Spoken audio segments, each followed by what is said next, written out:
This is Brown's Folly mine, located between Bathampton and Bathford in the southwest of England, not too far from the city of Bath. It's a pretty well-known mine due to its ease of access and its links to historical industrial activities that happened in this area throughout the sort of 20th century. So I've just come through entrance 2, which I will mark on this map here. This is an old survey done quite some time ago. It's not the most, certainly not the most up-to-date survey, and it's definitely not the whole detail, but it does give you a basic overview of the mine and the layout and a few key features, and it's useful for people starting off exploration in this place just to get a basic understanding of where everything is in relation to each other. So the entrance behind me is up there. It's just a little gap in the stone wall which you can climb down. It wouldn't have been a main entrance when it was active, I imagine, as it's only a little hole in the wall. There were other entrances being used years ago which are now blocked off. So as far as I know, there are now 2 entrances into this mine that are accessible. So what we're going to do is, we've started off in this entrance here, which I believe is called Shakespeare's entrance. We're going to do a round route anti-clockwise and come out through the other entrance, which is on top of the hill near the tower, and that is called Muddy Hole. So when you're coming through this entrance, you come across a split in the pathway, and you can either go left or right. You want to go right, and that'll take you into the central workings of the mine. The left-hand path doesn't go anywhere as far as I know, not very far at least. So I'm going to do an anti-clockwise route around the outer main pathways. If you look on the survey, you can see there are sort of 3 main pathways. One is sort of outer perimeter, and then you've got a passageway called the Middle Passage, which kind of splits between them, and there's a lot of other passageways in between all of those 3 main ones. So like I said, it's a lot more complex than it looks on this survey. So along this anti-clockwise route, we're going to come across the stables, we're going to carry up and around, come across some more points in the mine, some areas of interest, and then we'll make our way back towards an area known as Clapton Junction. So to give you a little bit of history about this place, Brown's Folly mine was once part of a larger complex known as Monkton Farley, or the Monkton Farley quarries, which lie next door, and they're currently actively used for other purposes, which I'll go through later. So when they first converted those quarries next door in Monkton Farley to what is known as the Central Ammunitions Depot, or CAD, in the 20th century, those were used for ammunition storage and things during the Second World War, I believe. But this part of the mine was sealed off, and this is the area now known today simply as Brown's Folly mine. But yeah, it used to be part of a significantly larger complex, and at certain points in the mine you can hear the activities of what goes on next door, mainly the sort of air shafts that were put in place when the whole quarry was operational. There's another junction where I am now in the pathway. It looks like you can either go left or right. Again, you want to take the right. If you go left, you'll soon find it doesn't go anywhere, so at this point it's pretty hard to get lost. What's good about Brown's Folly mine is it's big enough to have more of a navigational challenge, and if you're just getting into mine exploration, it is a good place to start off, even if it's your first sort of mine you've ever been into. But it's small enough that the risk of getting lost is pretty low, because you're never really too far from one of the main passageways. And once you are on one of the main passageways, you can find your way back to a central point, potentially Clapton Junction. That tends to be the sort of well-known central area in the mine, which we'll see later. And from there, it's a short walk out to either of the 2 entrances. So this is our first proper split, i.e. junction in the mine. So at this point, we can either almost carry on towards the left, and that'll take us to the area known as Clapham Junction. And that's probably the most common route to take, as that takes you straight to those kind of more popular or well-known areas with a couple of features. But what I'm going to do today is go right down here. It's kind of almost seems like I'm going back on myself slightly, and I'll start the anti-clockwise route on the lower passage, and we'll follow that round to join the upper passage, and then we'll come back towards Clapham Junction. So you're basically doing a circular route. So just up here on the left-hand side is the first feature known as the stables. So these stables behind me, I would highly assume, were used for the horses that would have been used down in this mine for, working horses, for towing mine carts around and stuff. So there's a couple of areas like this with the sort of stone doorway in the mine, which we'll see later on. So I don't know if this was solely the one area for keeping horses, given the size of the mine. There may have been others, but there are other features in the mine which we'll see as we go further in, such as water wells, which I assume are where the horses would have drank from. But yeah, this is one of the first main features you can come across if you come through that second entrance in terms of what's marked on this old survey map. So by the stables there is another split in the passageway, so you can either go up here behind me, and that I assume will take you into the inner workings near the middle passage, but what we're going to do is carry on towards the way we were going. So it might be quite easy to miss the stables if you're carrying on straight up this path, so they are kind of on the left behind you as you walk past them, so just something to keep an eye out for. Throughout this entire mine you can see where the sleeper rails would have been placed for the mine carts back when they were used. As in Clapton Junction you can see some of the rails still in place that the mine carts would have been used on, which I assume is why the area was known as Clapton Junction, named after the rail station area in London. So there's another main split in the passageway here, and I believe we have to go left down there, and I think that will just carry on for a little bit and eventually go to a dead end. So we'll carry on this way, if I remember correctly. I think the best way to find your way around the sort of outer circle, as I call it, around the the lower and upper passages, is to just follow the route as best as it looks the most proper way to go, if that makes sense. So the passage does continue down here, but there's a collapse which you'd have to climb over, or you can take a left and it looks a little bit more clean that way. So I believe this is the correct way to go. And again, when you kind of come to splits like this in the junction, I mean, at the end of the day it doesn't really matter which way you'll go, you'll always end up somewhere in the centre of the mine near Clapton Junction if that's where you're aiming for.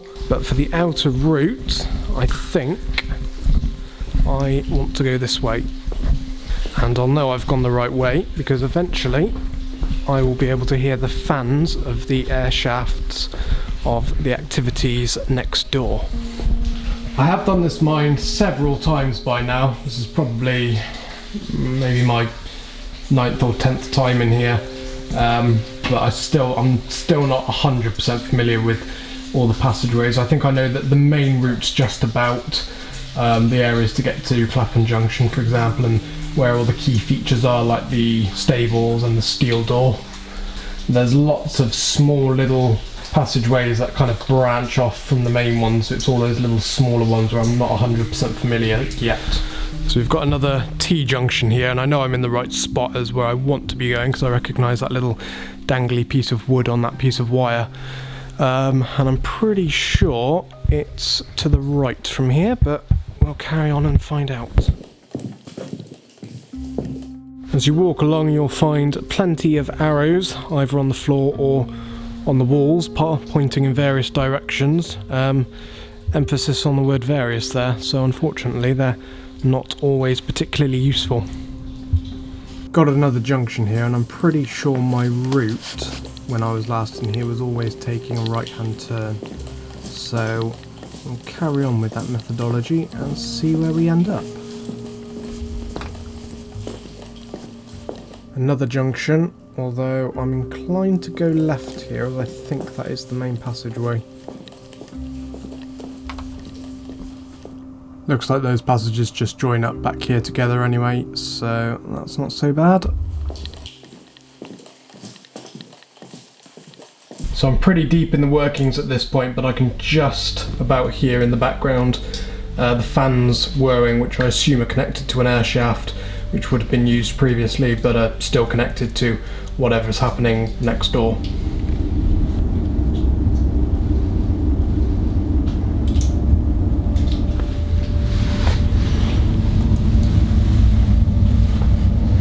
I can feel a draft coming through that little hole down there, although I can't see anything through it other than just basically the rubble that's been left behind. So I would guess that this is one of those points in the mine that was sealed off purposefully from whatever is next door, and I think next door, what was the Monkton Folly quarries is now used for, it might be used by various businesses, but one of them I believe is like a secure document storage, so I don't know if whatever's behind here is related to that, but I would assume that that fan is just related to the air shafts which go all the way to the surface, and there's quite a few of them dotted around. If you look on Google Maps or something, then you can usually see where these air shafts would have been or still are. So a bit of a mystery indeed, but we'll carry on. So we've got to go backwards slightly and then carry on around, and we should be somewhere near the upper passage now. So at this point you are quite far into the mine, but you'll start circling around and coming back on yourself, and eventually we'll get to Clapton Junction.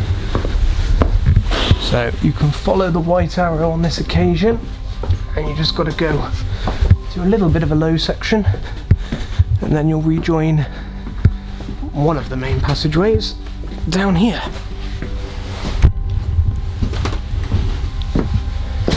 Does get a little bit low in places, but nothing too bad for too long.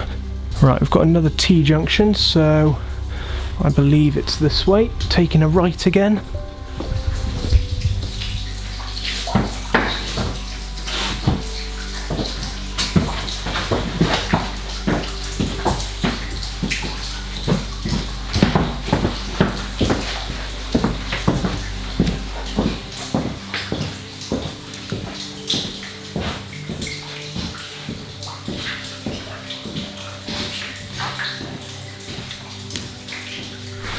Got some old graffiti here, but I don't know if it's, looks like it might have been potential calculations or maybe a numbers game, I don't know. Just numbers written everywhere. Maybe a couple of dates at the top. No, those won't be dates. It's not so common to find this in a mine as it is a cave, but we've got some stalactite formations on the roof here. Kind of makes sense with the amount of water that's dripping through. Right, I think I've come to a dead end this way, so I've gotten wrong somewhere. Yeah, pretty sure that doesn't go anywhere. There's another little turning towards the left just up here, so I'll probably go up there. That's the way.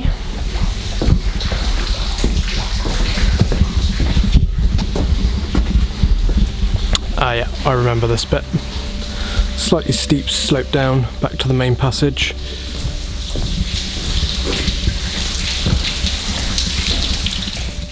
And as we approach Clapton Junction, we can see some nice examples of the stone walls on either side of the passage. And just up here, you can just about make out the railway tracks, which go straight on.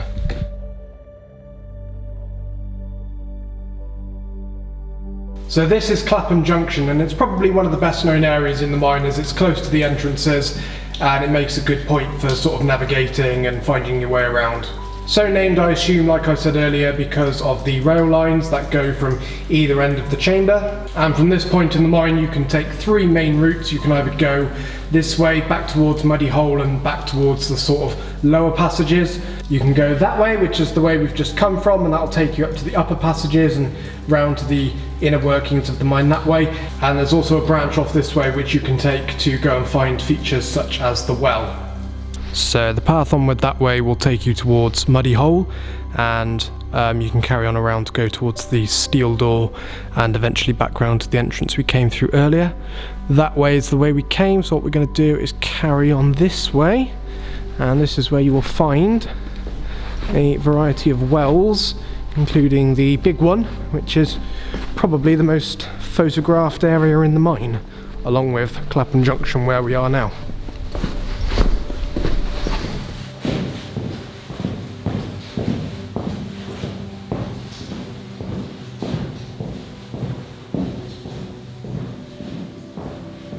When you first come along this path, you'll get to another junction in the railway, and you want to kind of go back onto yourself to go into a large open area through a stone door.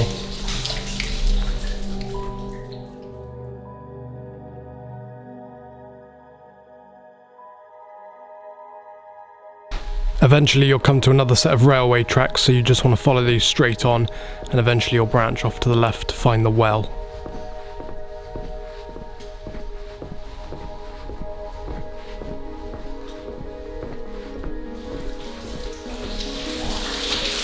The water level fluctuates depending on external conditions, obviously. It's quite high at the moment, but it's probably about 3 meters deep, I would guess. You can see if the water level is low enough, you can see to the bottom of it. So it's not like a huge shaft or anything.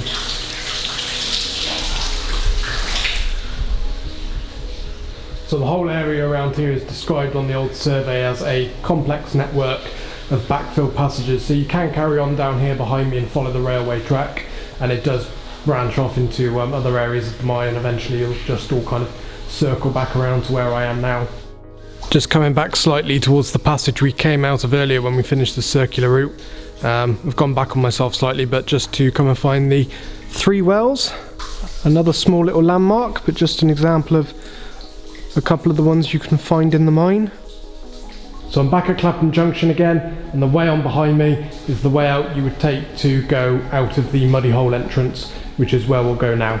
And on the way we will pass through the loading bay chamber, which is just a big area with lots of pillars in, and just around the corner from there is the muddy hole.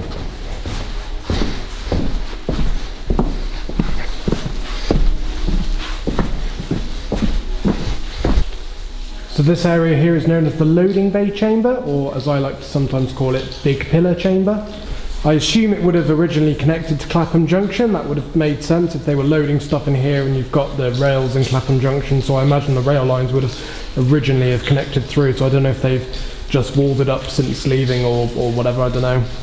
Once you do walk through this bit, then you're at the split, at the point where you can either go right towards Muddy Hole or left and carry on back around and complete the full circle and end up where we started earlier.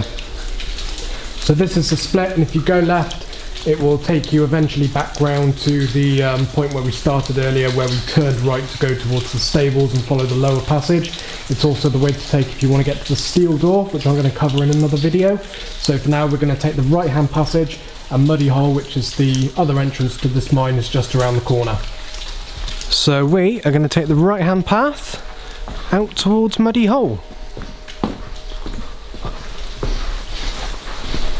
So there's a few extra little cabins along here as you get towards the exit, nothing much to explore I don't think. There is this collapse behind me which might have been an original entrance way, not sure, just judging by the look of it, the way it's fallen in, and the fact that the path comes here from Clapham Junction and the loading bays. And then up here behind me are some steps, so you go up there and then you're basically next to the entrance of Muddy Hole. And you'd potentially be forgiven for coming here as a first timer and thinking that it's a complete dead end. But if you allow yourself to go and look around the corner, you will see the way on. So it's called Muddy Hole, but to be honest right now it's actually not so bad. You can sort of just walk really low for the first metre, and then you've just got to duck under a metal bar just to complete it on the other end.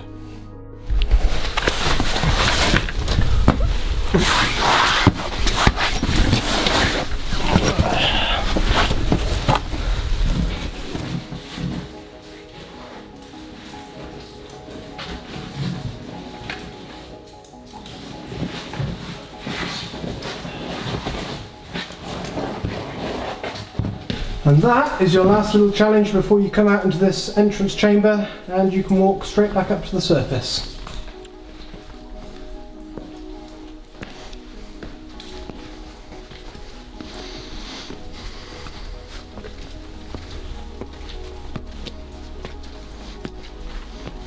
And once you're out, you take a left and you'll find yourself back on the main pathway, and from there you can take another left and it'll take you straight back up towards Brown's Folly Tower.